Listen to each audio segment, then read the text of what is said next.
So we were purchased by Element Materials Technology.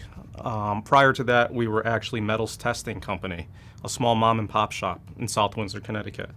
Under 100 people. Going into the union campaign, I was informed that there may be what's considered a union busting campaign. The next week, we get notified that Littler Mendelsohn was on the premises and we were going to have mandatory captive audience meetings.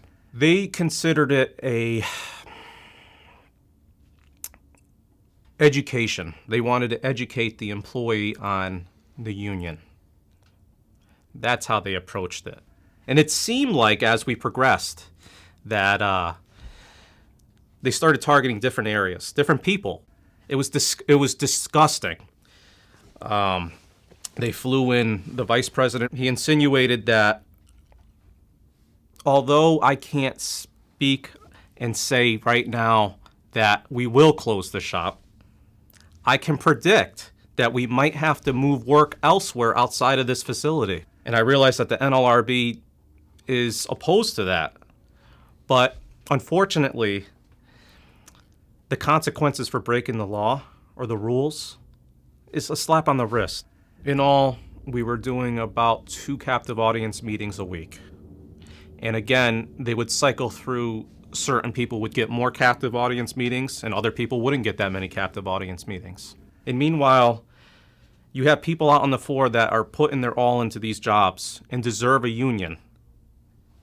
And they're being misled, totally misled, by fear and manipulation of information. It was a horrible feeling, and it's one that I will never forget. We voted against the union. To this day, now that I'm reliving these feelings, it's quite emotional, and it's quite disheartening.